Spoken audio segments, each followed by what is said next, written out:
ভাই আমি যদি স্পেসিফিকলি আপনাকে জিজ্ঞেস করি যে আপনি যখন কিউএতে ক্যারিয়ার শুরু করেছিলেন তখন কিন্তু এত গাইডলাইন কিংবা কোর্স ছিল না। অ্যাকচুয়ালি কীভাবে আপনি কিউএতে আসার জন্য গাইডলাইন পেয়েছিলেন? সেক্টরে আসার জন্য একজন ফ্রেশারকে কয়েকটা পয়েন্ট মাথায় রাখতে হবে। আপনার কাছে কি মনে হয় যে অ্যাভারেজ কোম্পানির সাথে টপ লেভেল কোম্পানির কিউএ পার্সপেক্টিভ অর প্রসেসের ডিফারেন্স কোথায়? শুরুতে তাকে জানতে হবে এসডিএলসি এবং এইচডিএলসির ব্যাপারগুলো, লাইক সফটওয়্যার ডেভেলপমেন্ট লাইফ সাইকেলের ফুল কনসেপ্টটা তাকে জানতে হবে। তাহলে ভাই এই সফট স্কিলগুলো আসলে ইন্ডাস্ট্রিতে সাস্টেইন করার জন্য অনেক বেশি ইম্পর্টেন্ট। আসসালামু আলাইকুম everyone, welcome to SQ podcast.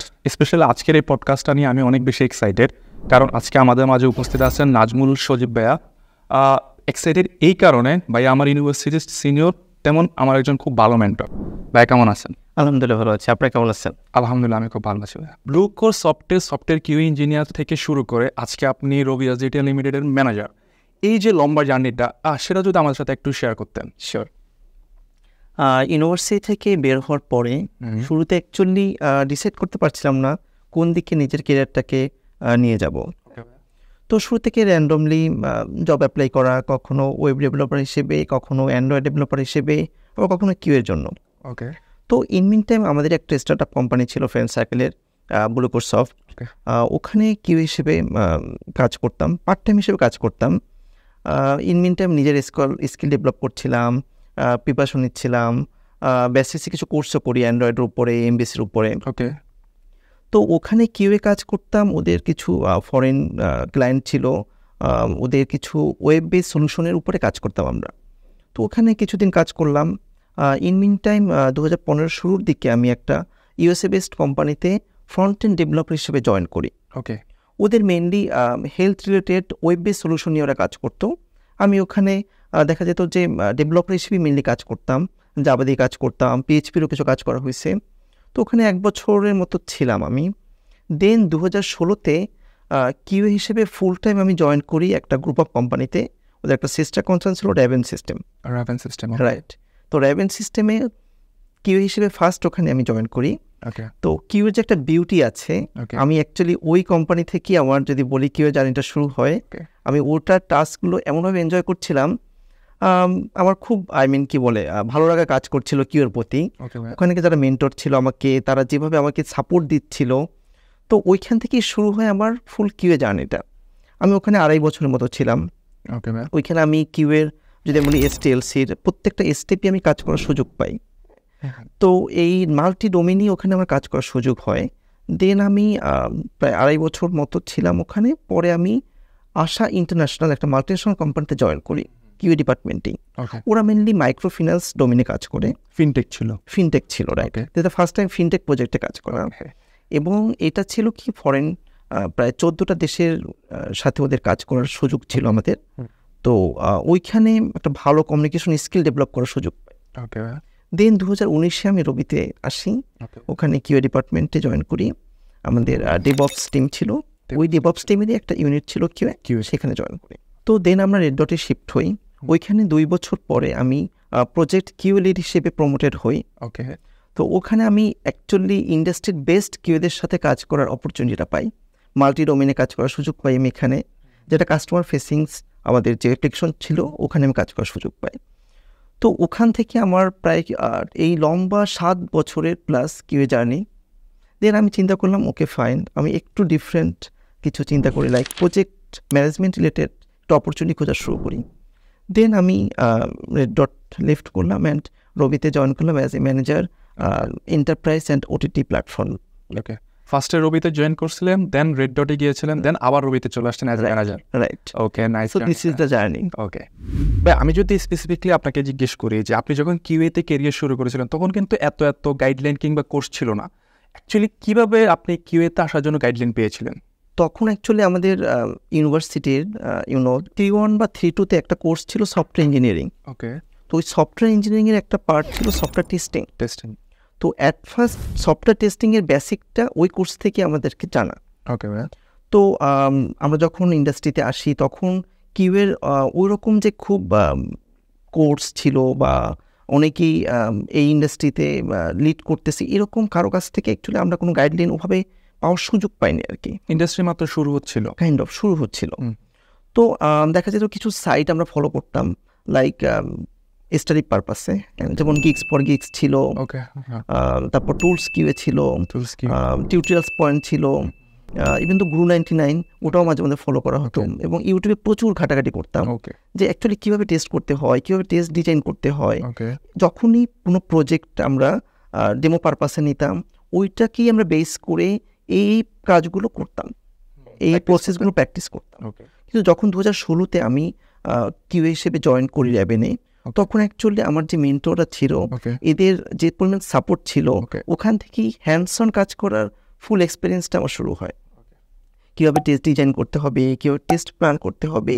Even তো যখন আমরা সিনিয়র হলাম, একটা টিম কীভাবে ম্যানেজ করতে হয়, অনেকজন ইঞ্জিনিয়ারকে কীভাবে ম্যানেজ করতে হয়, কীভাবে একটা প্রজেক্ট ম্যানেজ করতে হয় অ্যাজ এ কিউএ, এই জিনিসগুলো মেন্টরদের কাছ থেকেই শেখা। ইভেন তো আমাদের যারা জুনিয়র আছে, ওদেরকে আমরা সেম জিনিসটাই কনভে করি, যেন ওরা এভাবে নিজেদেরকে সেট আপ করতে পারে, ডেভেলপ করতে পারে। অ্যাকচুয়ালি কি হলো একটা মাইন্ডসেট। আমরা যখন ইন্টার্নদেরকে আমরা পাই, ওদেরকে যখন আমরা শিখাই, ওদেরকে এই মাইন্ডসেটটা ডেভেলপ করার জন্যই আমরা কাজ করি। ভাই, আপনার জন্য এখন একটা কঠিন প্রশ্ন। আপনি বাংলাদেশের একটা অ্যাভারেজ কোম্পানি থেকে আপনার ক্যারিয়ার শুরু করেছেন, এখন একদম টপ লেভেলের একটা কোম্পানিতে জব করতেছেন। আপনার কাছে কি মনে হয় যে অ্যাভারেজ কোম্পানির সাথে টপ লেভেল কোম্পানির কিউএ পার্সপেক্টিভ অর প্রসেসের ডিফারেন্স কোথায়? টপ কোম্পানি এবং এভারেজ কোম্পানির মধ্যে কিছুটা ডিফারেন্স অ্যাকচুয়ালি আমি দেখেছি, এবং এটা এক্সিস্ট করে। হ্যাঁ, রাইট। সো শুরুতেই যদি আমি যে পয়েন্টটাকে হাইলাইট করব, এটাকে বলবো culture of quality. Right. So top কোম্পানিতে যেটা আমরা দেখে আসছি, ওরা অ্যাকচুয়ালি এই কিউএটাকে একটা মাইন্ডসেট হিসেবে দেখে। ওরা এভাবে করে প্রসেসটা ডেভেলপ করে যেন আমার একটা কোয়ালিটিফুল প্রোডাক্ট লঞ্চ হবে। এইটার জন্য আমার সিস্টেমটা, আমার প্রসেসগুলো ওই স্ট্যান্ডার্ডে আমরা ডেভেলপ করি। সো এই কালচারটা টপ কোম্পানি যেভাবে ফোকাস দেয়, আমি মনে করবো এভারেজ কোম্পানিরা ওরা এইখানে একটু হয়তো গ্যাপ আছে। সেকেন্ড পয়েন্ট যদি বলি, investment of tools and resources. Top কোম্পানিগুলোতে আমি দেখেছি ওরা টুলসের প্রতি, লাইক আমি যদি বলি বিভিন্ন ফ্রেমওয়ার্ক ইউজ করা, যেগুলো পেইড হতে পারে, লাইক জিরা হতে পারে, যেটা লাইক আমরা ডিফেক্ট ম্যানেজমেন্ট ইউজ করি, এরকম টুলস আমরা ইউজ করি, সেটা টপ কোম্পানিগুলো ওরা এখানে ইনভেস্ট করে।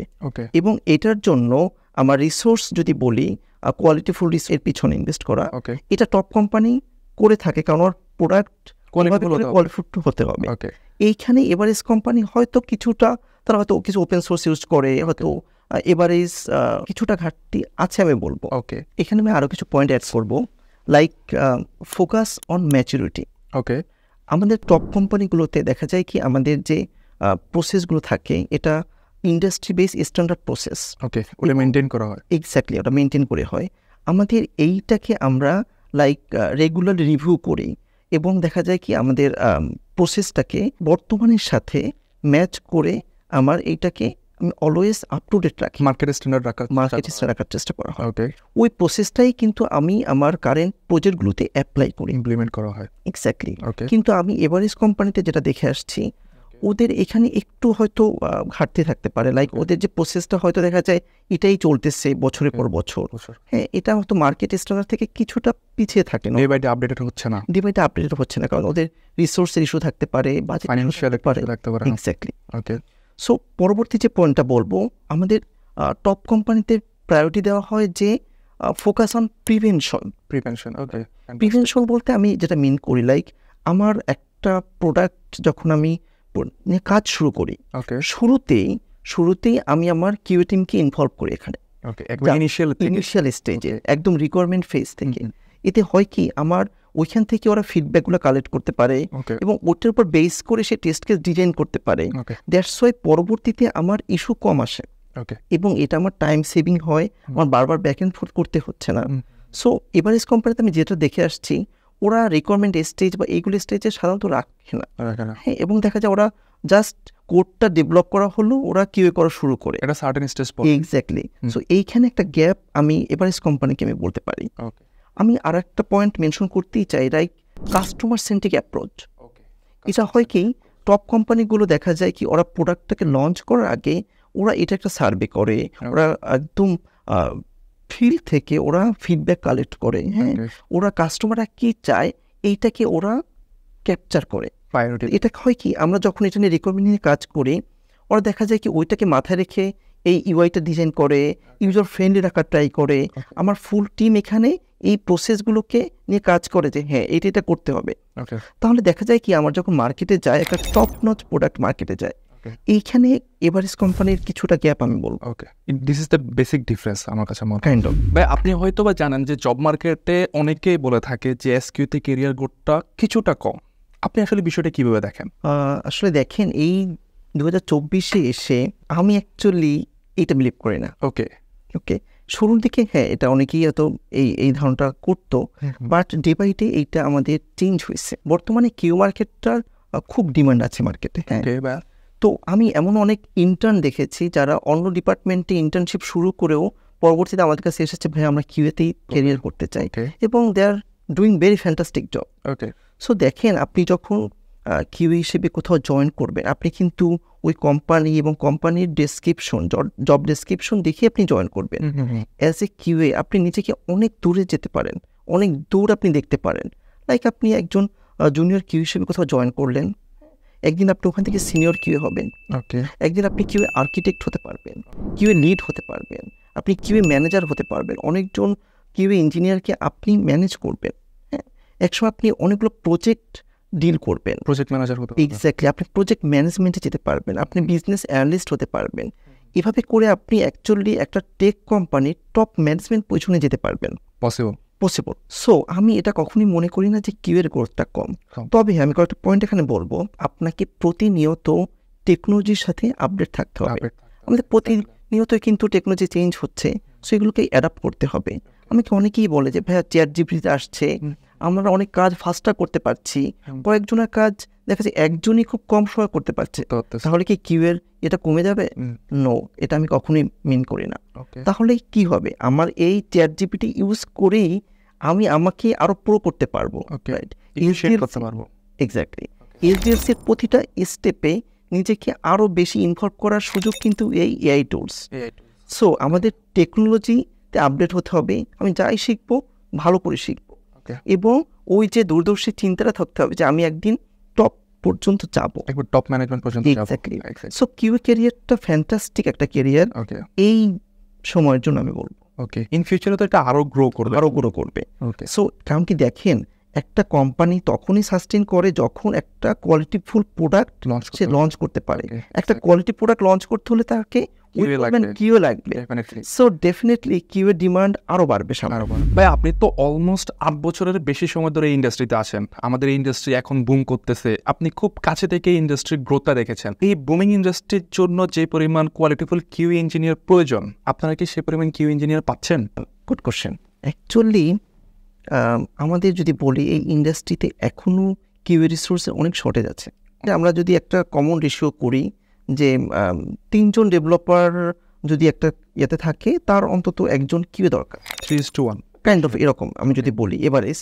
অনেক সময় এটা বেশিও কমও হতে পারে। হ্যাঁ, কিন্তু দেখা যায় এগুলো হয়তো অনেক টপ কোম্পানি হয়তো এটা মেনটেন করতে পারে, কিন্তু একটু ছোট কোম্পানি হয়তো এটা আরো বেশি হয়ে যায়। অনেক দেখেছে যে 10 জন ডেভেলপার এগেনস্ট একজন কিউএ থাকে। কারণ আপনি চিন্তা করেন, একটা কোয়ালিটিফুল প্রোডাক্ট যদি আপনাকে লঞ্চ করতে হয়, তাহলেই আপনার কোয়ালিটিফুল রিসোর্স দরকার, আই মিন কিউএ দরকার। সেই ক্ষেত্রে আপনি তো কিউএ পাচ্ছেন না। এবং এমনও দেখা যাচ্ছে যে আমি মার্কেটে ভালো কিউএ যাচ্ছি, স্কিল কিউএ, কিন্তু আমি সেখানে শর্টেজ দেখতে পাচ্ছি। এবং কিছু পয়েন্ট আমি মেনশন করবো, লাইক হয়তো অনেক কিউএ পাই যারা শুধুমাত্র ফাংশনাল টেস্টিংয়ে ভালো, ম্যানুয়াল টেস্টিংয়ে ভালো, অটোমেশনে খুব একটা ভালো না। ইভেন তো দেখা যায় পারফরমেন্স টেস্টিং যদি বলি আমি, সেখানেও কিউএর যে রিসোর্সটা দরকার ওই লেভেল আমি পাচ্ছি না।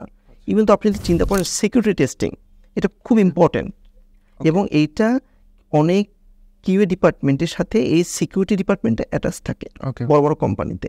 সেখানে আমি ঘাটতি দেখতে পাচ্ছি যে কিউএর সাথে সিকিউরিটি টেস্টিংয়ের যে একটা ম্যাপিং, এই ধরনের রিসোর্স একটু কম আছে।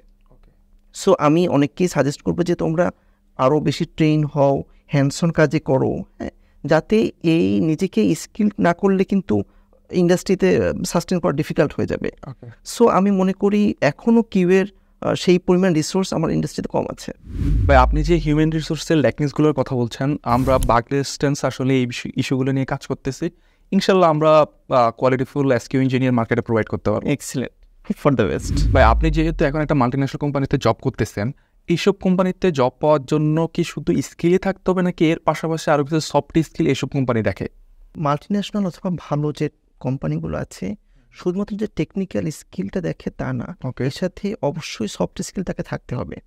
কীরকম সফট স্কিল মানে ম্যান্ডেটরি বা আসলে এইচআর ডিপার্টমেন্ট দেখে একটু কাইন্ডলি যদি বলতে হবে। ওকে, অ্যাকচুয়ালি মাল্টিন্যাশনাল কোম্পানি বলেন অথবা ভালো কোনো কোম্পানিতে শুধুমাত্র যে টেকনিক্যাল স্কিল হলেই হবে তা না, এর সাথে আমার সফট স্কিলটা খুব জরুরি। Okay. আমি যদি দুইটি আপনাদেরকে ডিসক্রাইব করতে চাই। টেকনিক্যাল স্কিলে নর্মালি আমরা কী দেখি? আমরা দেখি যে লাইক এই ছেলেটা ওর স্ক্রিপ্টিং ল্যাঙ্গুয়েজে ভালো পারে কি না, ওর সফটওয়্যার প্রসেস টেস্টিং প্রসেসগুলো প্রপারলি জানে কি না, ম্যাথোলজিগুলো জানে কি না, ওর টুলসগুলোতে ইউজ টু কি না, ও ডেভঅপস জানে কি না, অ্যাজাইল জানে কি না, এই কমন বেসিকগুলো সে প্রপারলি কভার করতে পারছে কি না, এইগুলো আমরা টেকনিক্যাল স্কিলও কভার করি। কিন্তু সফট স্কিলটা আরও বেশি ইম্পর্টেন্ট। লাইক যদি প্রথমেই বলি তার কমিউনিকেশন স্কিলটা, কারণ তাকে দেখেন মাল্টিপল স্টেক হোল্ডার ম্যানেজ করতে হবে, ডেভেলপার ম্যানেজ করতে হবে, ভেন্ডর ম্যানেজ করতে হতে পারে, বিভিন্ন পার্সনের সাথে তার কমিউনিকেশন স্কিলটা যদি ল্যাকিংস থাকে তাহলে এটা বিগ ইস্যু। ওকে, সেকেন্ড পয়েন্ট যদি বলি কোলাবোরেশন, টিমের মধ্যে কোলাবোরেশনটা খুব জরুরি। নিজেকে টিমে ফিট হতে হবে এবং টিমের এনভায়রনমেন্টের সাথে পুরো অর্গানাইজেশনের সাথে তার নিজেকে অ্যাডাপ্ট করতে হবে। নেক্সট অপশন যদি নেক্সট পয়েন্ট যদি বলি যে তাকে প্রবলেম সলভিং এর অ্যাবিলিটিটা থাকতে হবে। আমার টেস্টিংয়ে বিভিন্ন পিরিয়ডে বিভিন্ন ধরনের প্রবলেম কমপ্লেক্স সিনারিও ক্রিয়েট করবে, এইগুলোকে তার দক্ষতার সাথে তাকে এটা ম্যানেজ করতে হবে। সো নেক্সট আরেকটা পয়েন্ট যদি আমি বলি অ্যাডাপ্টেবিলিটি, আমার যে কোনো সময় স্কোপ চেঞ্জ হতে পারে এবং রিকোয়ারমেন্ট চেঞ্জ হতে পারে, যেটা বলি আমি আমার মার্কেটের সাথে বেস করে ইনস্ট্যান্ট আমার অনেক ডিসিশন নিতে হতে পারে, এই যে আমার ডেডলাইন পিছাইতে পারে, এইগুলোর সাথে আমার ম্যানেজ করে নিজেকেও অ্যাডাপ্টেবিলিটিটা গ্রো করতে হবে, সিচুয়েশনের সাথে অ্যাডাপ্ট করে নিতে হবে। আরেকটা ব্যাপার হলো time management. Time management like আমার হতে পারে এই জিনিসটা আমি অমুক তারিখেই ডিপ্লয় করবো, তার মানে আমার একটা ডেডলাইন ফিক্সড করা আছে, তাহলে ওই ডেডলাইনের ভিতরে আমি আমার টাস্কগুলো শেষ করব। এই যে টাইম ম্যানেজমেন্টের ব্যাপারটা, এইটা আমাকে এটাতে দক্ষ হতে হবে। আর একটা বলবো যে অ্যাটেনশন টু ডিটেইল, রাইট। এটা কীরকম কাজ করে? লাইক আপনি কোনো একটা মিটিংয়ে গেলেন, অনেক ফিডব্যাক নিয়ে আমরা কথা বলি, অনেক স্কোপ নিয়ে কথা বলি, এইগুলো আপনি প্রপারলি নিতে পারছেন কিনা, অ্যাটেনশনটা প্রপারলি আপনি দিতে পারছেন কিনা। হ্যাঁ, ইভেন তো আপনি যখন টেস্টিং করবেন, টেস্টিংটা কিন্তু খুব মনোযোগ দিয়ে আপনাকে বাগগুলো ফাইন্ড আউট করতে হয়। সো এই ক্ষেত্রে অ্যাটেনশনটা খুব ইম্পর্টেন্ট। সো এই সফট স্কিলগুলো থাকতে হয় যে কোনো ভালো কোম্পানিতে আপনাকে জব পেতে হবে। ডেফিনেটলি। তাহলে ভাই এই সফট স্কিলগুলো আসলে ইন্ডাস্ট্রিতে সাস্টেইন করার জন্য অনেক বেশি ইম্পর্টেন্ট। ভাই এটা একটা টেকনিক্যাল প্রশ্ন বলতে পারেন বা আমাদের একটা মাস অডিয়েন্সের একটা প্রশ্ন, আপনারা যখন কোনো একটা প্রজেক্ট স্টার্ট করেন, ওই প্রজেক্টের টেস্ট প্ল্যানগুলো কোন কোন জিনিসগুলো মাথায় রেখে আসলে এই প্ল্যানটা সেট করেন আপনারা? টেস্ট প্ল্যানটা সফটওয়্যার টেস্টিংয়ে খুব ইম্পর্টেন্ট একটা পার্ট। আমরা কোনো কিছু টেস্টিং শুরু করার আগেই আমরা টেস্ট প্ল্যানটা প্রপার রেডি করে ফেলি। ইনিশিয়ালি টেস্ট প্ল্যানটা রেডি করতে, এক্স্যাক্টলি। ওকে, টেস্ট প্ল্যানটা কি? টেস্ট প্ল্যান হলো একটা ডকুমেন্টস যেখানে আমি আমার কোন স্টেজে টেস্ট করব, কি কি ইউজ করব, আমার এস্টিমেশনটা এখানে থাকে, এখানে আমার শিডিউল থাকে, এখানে আমার ডেডলাইন থাকে, প্রপার প্ল্যানিংটা আমি এই টেস্ট প্ল্যানে আমি আগে সেট করি। তাহলে টেস্ট স্ট্র্যাটেজি যদি প্রথম পয়েন্ট বলি, এখানে আমি কী রাখি? আমার এই সফটওয়্যারের এই প্রজেক্টটা আমার কোন মেথোডোলজি ইউজ করবে, কোন টেকনিক ইউজ করবে, এখানে আমি রিগ্রেশন টেস্টিংটা কীভাবে করব, ফাংশনাল টেস্টিংগুলো কীভাবে করব, সিস্টেম টেস্টিং, ইন্টিগ্রেশন টেস্টিং, এই পার্টগুলো আমি টেস্ট প্ল্যানে প্রথমে আমি সেট করে ফেলি। ইভেন তো এখানে আমি বলে দিই যে আমার এটা অটোমেশন করতে হবে কিনা যদি দরকার হয়, এখানে আমি কোন টুলস ইউজ করব, এই টুলসগুলো আমি এখানে আগে সেট করে রাখি। এবং আমি যদি বলি আরেকটা ডেলিভারেবলসের ভিতরে আমি অল ডকুমেন্টসগুলো লিস্ট রাখি, লাইক এটা test case, test script, test data, even তো রিপোর্টিংগুলো আমি এখানে রাখি। নেক্সট আরেকটা পয়েন্ট যদি আমি বলি যে আমার রিসোর্সের যে আমার প্ল্যানিংটা, কয়টা রিসোর্স আমার এখানে কাজ করবে, এইটা আমি এই টেস্ট প্ল্যানে রাখি। ইভেন তো আমার রিসোর্স বলতে কিন্তু আমার ডিভাইস হতে পারে, লাইক আমি একটা অ্যাপ্লিকেশন, অ্যান্ড্রয়েড অ্যাপ্লিকেশন যদি হয়, এটার বিভিন্ন ভার্সনের জন্য আমাকে ডিভাইস লাগবে। সো এইটা ইম্পর্টেন্ট। ইভেন তো iOS-এর জন্য সেম। এরকম আমি যদি বলি ওয়েবে কোন কোন ব্রাউজার আমি ইউজ করবো, ওকে, এভরি ডিটেইলস আমি টেস্ট প্ল্যানে রাখি। সেট করে থাকি। এক্স্যাক্টলি।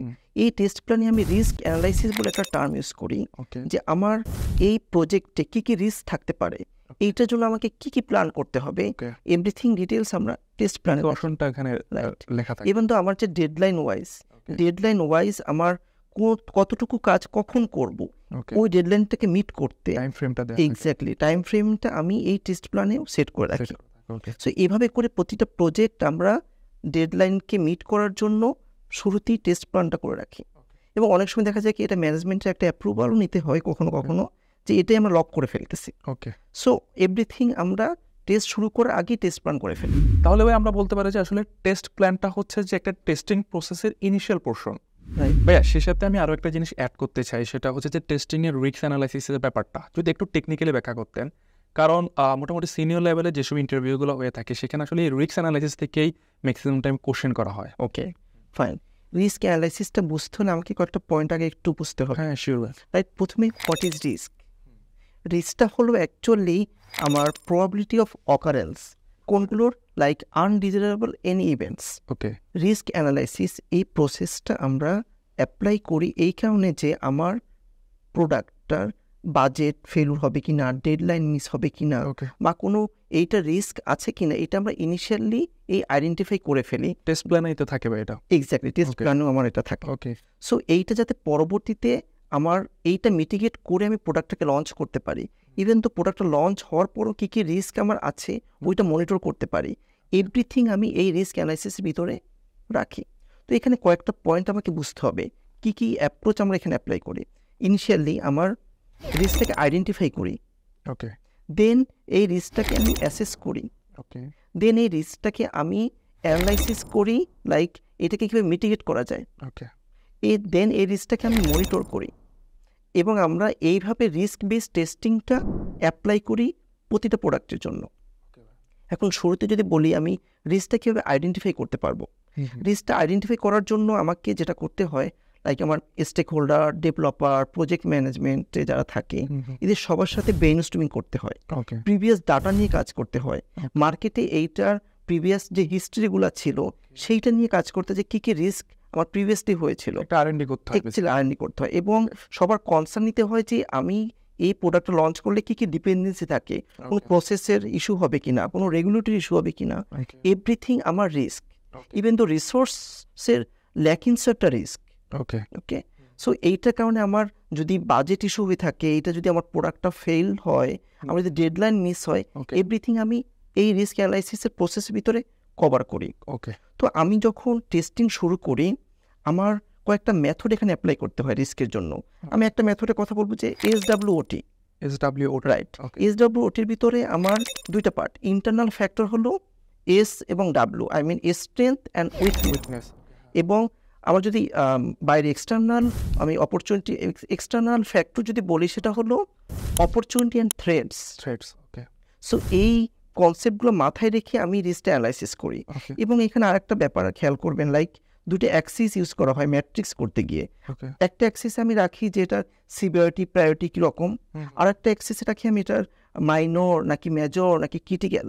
সো এই ম্যাট্রিক্সগুলোকে বেস করে আমার টেস্ট কেস ডিজাইন করা হয়, এই রিস্কগুলো কি প্রায়োরিটি কোনটা আগে যাবে কোনটা পরে যাবে, এভরিথিং আমি টেস্ট প্ল্যানে ক্যাপচার করে এই রিস্ক অ্যানালাইসিস টেস্টিংটা কমপ্লিট করি। তাহলে ভাইয়া এই জিনিসটা বলা যায় আসলে রিস্ক অ্যানালাইসিসটা যদি প্রপারলি না করা হয় তাহলে যে কোনো একটা অকারেন্স করতে পারে।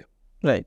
আমার প্রজেক্ট ফেলও হতে পারে। ফেল হয়ে যেতে পারে। এক্স্যাক্টলি। ভাই এখন আসলে একটা মজার প্রশ্ন করবো, সেটা হচ্ছে যে আসলে আমাদের বাগরেস্টেসে যারা আসলে এসকে কোর্স করতে আসে তারা প্রায় সময় জিজ্ঞেস করে ভাইয়া যে কোনো কিউএ যদি টেস্টিং করার সময় কোনো একটা বাগ যদি মিস করে তাহলে কি কিউএ কি চাকরি চলে যায়, মানে আসলে এর পরবর্তী আসলে ইম্প্যাক্টটা কি হয় তারা আসলে এটা জানতে চায় আর কি। ভাই না, অ্যাকচুয়ালি জব চলে যাবে ব্যাপারটা এটা হয় না। ওকে, তো দেখেন 100% বাগ ফ্রি প্রোডাক্ট বলে কিছু নাই। ওকে, আমার ফেসবুক বলি, জিমেইল বলি, এদেরও বাগ আছে। হুম হুম, সো আমার অ্যাকচুয়ালি খেয়াল রাখতে হবে আমার যে রিকোয়ারমেন্টটা, এই রিকোয়ারমেন্টটার পজিটিভ টেস্টিংটা 100% কভার হয়েছে কিনা, ওকে আমার টেস্ট কেসে এই ম্যাট্রিক্সগুলো ফুললি কভার্ড কিনা, ওকে এইটা নিজেকে এনশিওর করতে হবে। ওকে নেগেটিভ টেস্টিং তো শেষ বলে কিছু নাই, না। তাই না? নেগেটিভ টেস্টিং আপনার 2-1টা মিস হতেই পারে। ওকে তো এইটা যখন আবার প্রোডাকশনে যখন ব্যাক করে যে এটা তো মিস হয়ে গেছে, ওকে তো এটা আমরা ইমিডিয়েটলি হট ফিক্স করে এইটার জন্য আবার টেস্ট কেস জেনারেট করে ওকে দেন এইটাকে একটা লার্নিং হিসেবে নিই আমরা, ওকে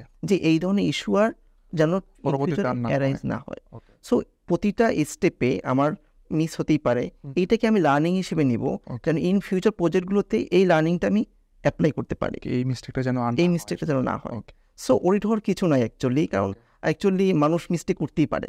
মানে যারা ফ্রেশ মার্কেটে আসতেছে বা এখন ইউনিভার্সিটিতে আসে তাদের আসলে একটা কনসার্ন বা একটা কোশ্চেন থাকে আর কি, যদি কোনো কারণে মিস করি তাহলে কি হইতে পারে আর কি, এই জন্য আর কি। এইটা ওই যে আমরা টেস্ট কেসে ম্যাট্রিক্সটা প্রপারলি মেনটেন করব, লাইক আমি আমার পজিটিভ সমস্ত কেসগুলো যেন ম্যাট্রিক্সে টেস্ট কেসে থাকে। আমার থাকে। ওকে সো এতে চান্স খুবই কম, আর নেগেটিভ তো অ্যাকচুয়ালি হইতেই পারে, মানুষ তো করতেই পারে। তবে এইখানে আমি আর একটা টার্ম ইউজ করতে চাই, দ্যাট ইজ সার্ভেন্ট লিডারশিপ।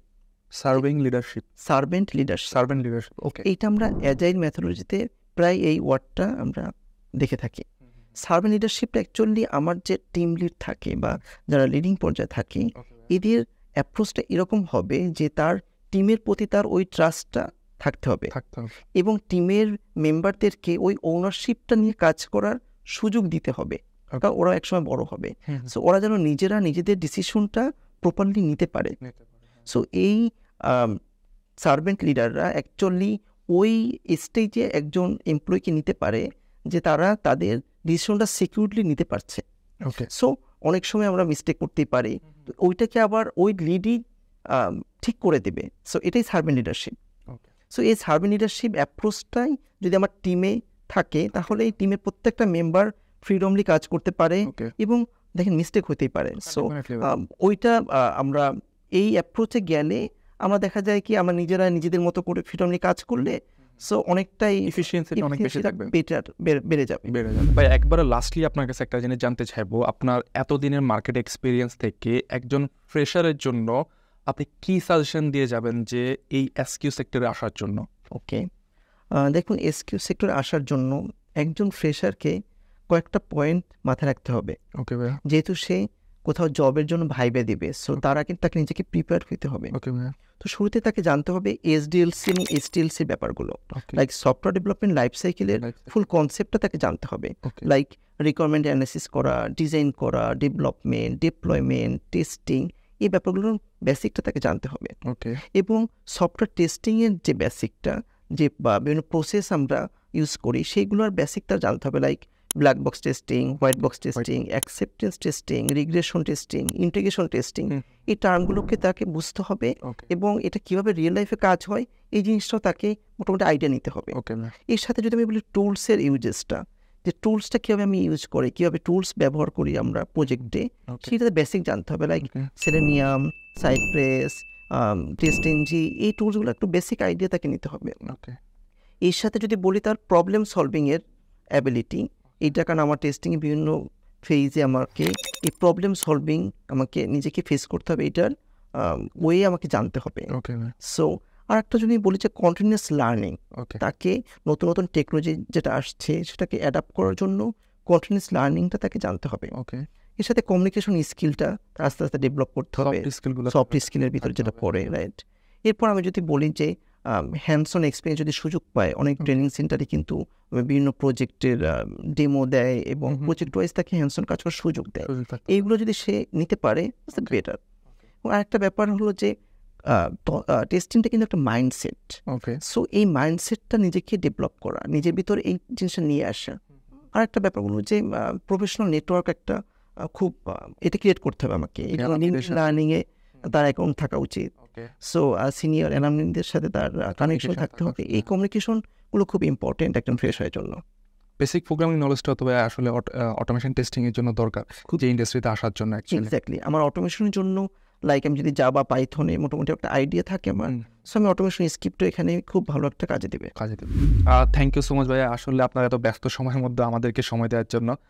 আজকে আপনি যে বিষয়গুলো নিয়ে আসলে আলোচনা করেছেন, যারা আসলে এই এসকিউ ইন্ডাস্ট্রিতে আসতে চাচ্ছে তাদের জন্য আসলে অনেক বেশি উপকার হবে, তারা আসলে অনেক কিছু বুঝতে পারবে, শিখতে পারবে ভাই আসলে। আপনাদেরকেও থ্যাঙ্কস, এত সুন্দর একটা আয়োজনের জন্য। এবং আমরা আশা করছি ভবিষ্যতে আপনাদের এই ইনস্টিটিউশন থেকে আরও ভালো ভালো কিউএ স্কিল রিসোর্স আমরা আমাদের ইন্ডাস্ট্রিতে পাবো। ইনশাল্লাহ ভাইয়া। Thank you for this podcast. Welcome ভাইয়া।